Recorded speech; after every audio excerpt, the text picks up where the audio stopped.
Next देखो, construct ए diagonal forward difference table. Construct ए diagonal forward difference table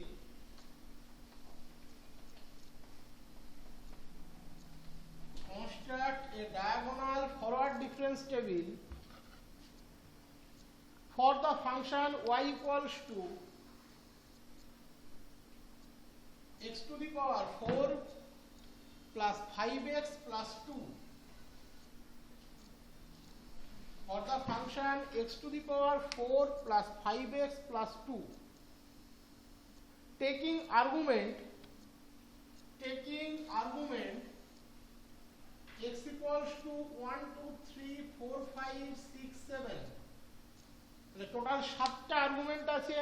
মাথায় রাখবে তার বেসিসে তুমি 7টা এন্ট্রি পাবে, কারণ ফাংশন কিন্তু এখানে তোমাকে প্রেসক্রাইব করে দেওয়া আছে। Taking argument x equals to 1 2 3 4 5 6 7 and show that fourth order differences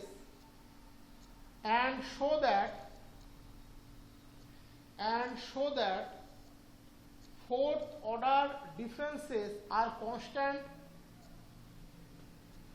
Fourth order differences are constant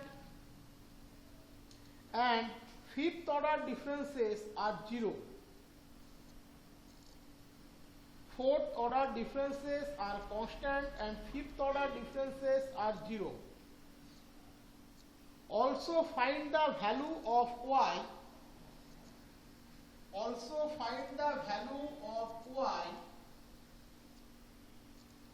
for x equals to 8. Also find the value of y for x equals to 8 from the constructed table. এই from the constructed table কথাটার তলায় underline করবে, কারণ function তোমাদেরকে বলেই দিয়েছে তুমি চাইলেই সেখানে x এর মান বসিয়ে y এর মান বের করতে পারো, বাট সেটা কিন্তু চাইনি, বলেছে কনস্ট্রাক্টেড টেবিল থেকে তুমি y এর মানকে বের করবে। এবার তোমাদেরকে একটা জিনিস এখানে আমি বলি, আজকে শুরুতেই দেখবে একটা টেবিলের প্রবলেম করিয়েছি, যখন ডায়াগোনাল করাই তখন একটা জিনিস দেখিয়েছিলাম যে ওটার 5টা এন্ট্রি নিয়েছিলাম আমরা। ফোর্থ অর্ডারে গিয়ে কনস্ট্যান্ট পেয়েছি, ফিফথ অর্ডারে গিয়ে 0 পেতাম। আমি তোমাদেরকে বলেছিলাম যে সর্বোচ্চ অত দূর যাওয়া যেতে পারে, সবসময়তে যে অত অর্ডার অবধি যাবে তার কিন্তু কোনো মানে নেই। ফাংশনের স্ট্রাকচারের কথাটা কিন্তু আমি তখন বলেছিলাম যে ফাংশনের স্ট্রাকচারের উপরেও কিন্তু অনেক কিছু নির্ভর করে। অনেক সময় ফাংশনের স্ট্রাকচারের জন্য অত দূর অবধিও যাওয়া লাগে না, তার আগেই আমাদের ডিফারেন্সগুলো 0 হয়ে যায়। বলেছিলাম তো কথাটা।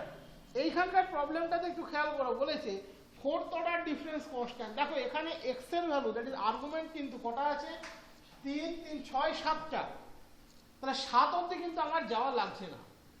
বলেছে ফিফথটাই এখানে 0 হয়ে যাবে।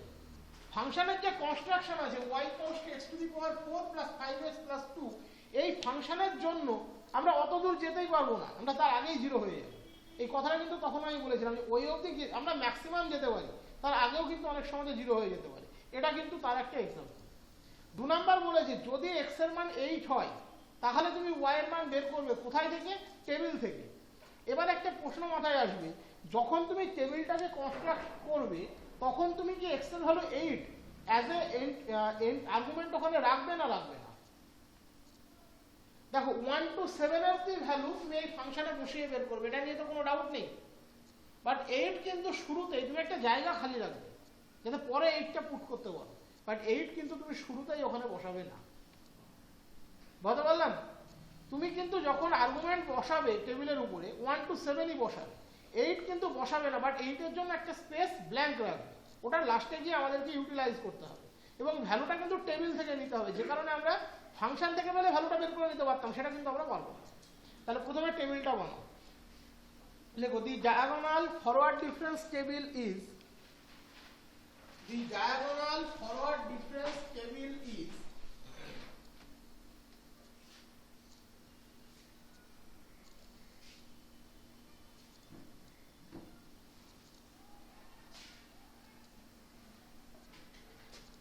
x কি মান ছিল 1 থেকে না, 1 2 3 4 5 6 7 8টা ধরে রাখবে, ঠিক আছে?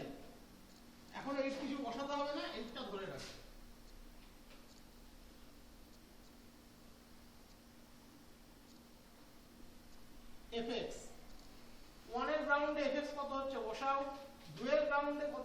বসাও, 3 এর গ্রাউন্ডে কত হচ্ছে বসাও, 4 এর গ্রাউন্ডে কত হচ্ছে বসাও, 5 এ কত হচ্ছে বসাও, 6 এ কত হচ্ছে বসাও, 7 এ কত হচ্ছে বসাও। নিচের ঘরটা আপাতত ব্ল্যাঙ্ক থাকবে। ক্যালকুলেটর প্রত্যেকের হাতে আছে। y equals to fx টাও বলে দিয়েছি, x to the power 5 plus এই x to the power 4 plus 5x plus 2, x এর জায়গায় 1 বসালে দেখো y কত আসছে, 5 আর 2 7 আর 1 8, x এর জায়গায় 2 বসালে 28, 3 বসালে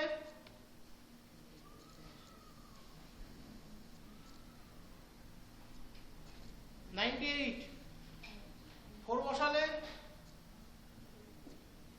278, 5 বসালে 652, মিলিয়ে নিবে তোমরা,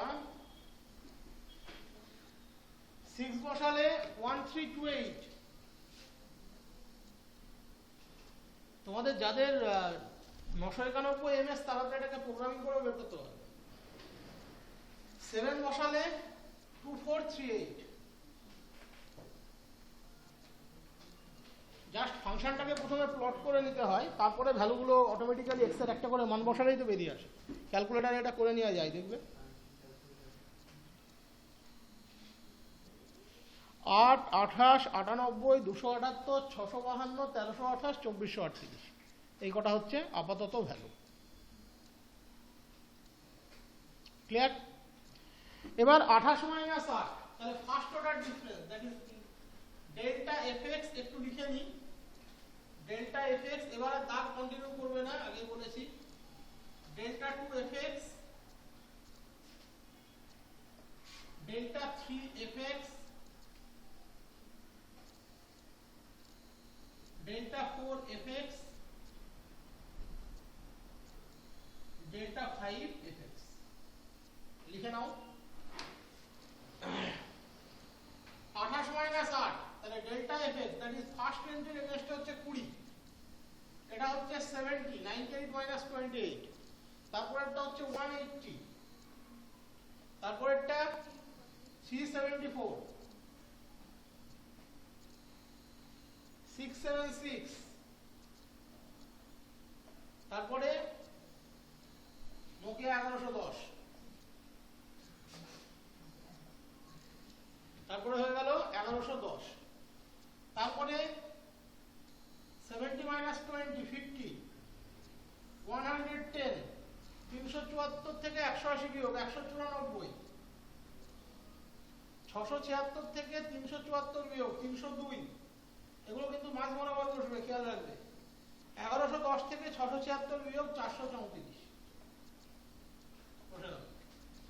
110 থেকে 50 বিয়োগ, এটা 70 প্যারালালে বসবে কিন্তু 60, 194 থেকে 110 বিয়োগ 84, 302 থেকে 194 বিয়োগ 108, 434 থেকে 302 বিয়োগ 132, তারপরে 80 থেকে 60 বিয়োগ 24, 108 থেকে বিয়োগ 24, 24। দেখো ডেল্টা 4 এফএক্স কনস্ট্যান্ট বেরিয়েছে, যেটা তোমাদেরকে প্রশ্নই বলে দিয়েছিল। as well as delta 5 fx কত বেরিয়েছে?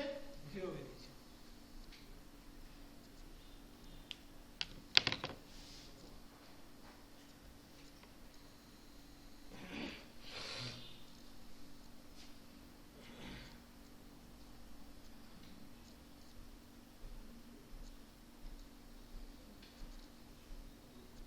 দেখো এটা বেরোতে হবে প্রত্যেকের জন্য।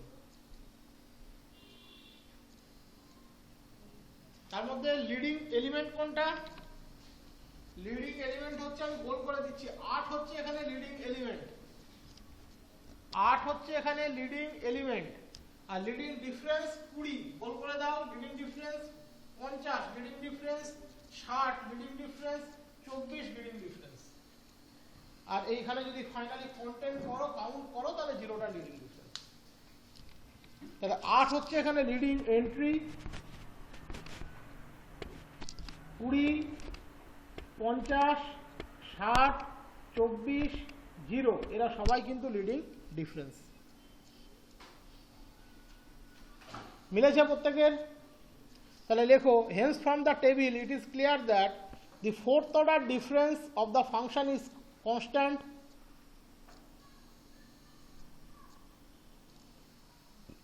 Hence from the table it is clear that the fourth order difference of the function are constant, সবগুলোর ক্ষেত্রেই constant. The fourth order difference of the function are constant. Hence from the table it is clear that the fourth order difference of the function are constant.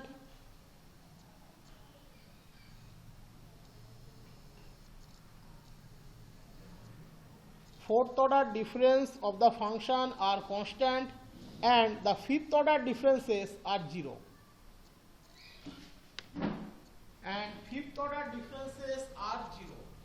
So delta 5y equals to 0 for all x.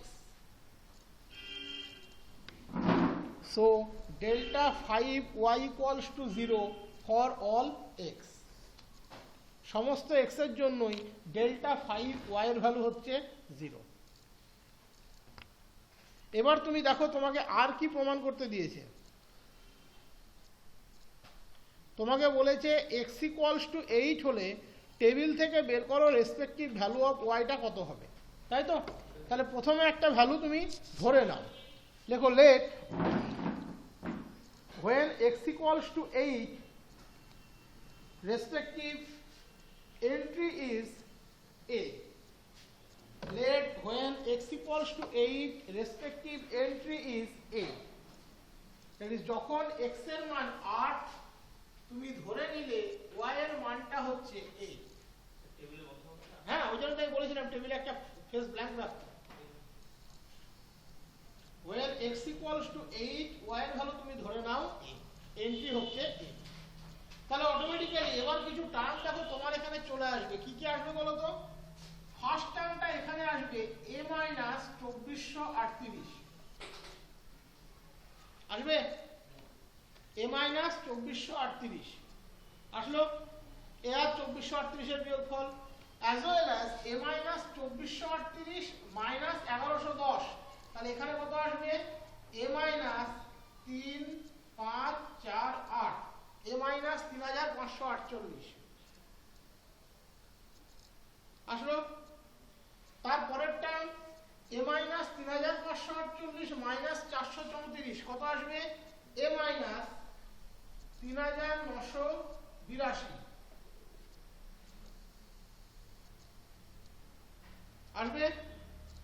এটার সাথে এটার difference হচ্ছে এটা, ঠিক আছে? বোঝা গেছে? a - 3982 minus 132 কত হবে? a - 4114 হয়েছে। a - 4114 minus 24 a - 4138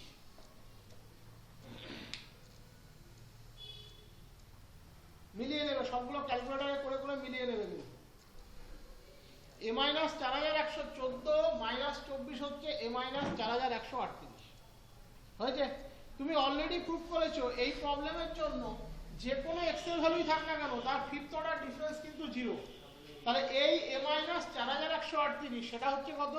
0। তাহলে a এর মান কত? 4138। একটু শুনে নাও লেখার আগে, এটাকে আরেকভাবে বের করা যেত। এই এন্ট্রিটা হচ্ছে কনস্ট্যান্ট, তার মানে a - 4114 মানে 24, ওখান থেকেও বের করা যায়, ঠিক আছে? দুভাবেই কিন্তু বের করা যায়। লেখো so it is clear that a - 4138 equals to 0. a - 4138 equals to 0. So a equals to 4138.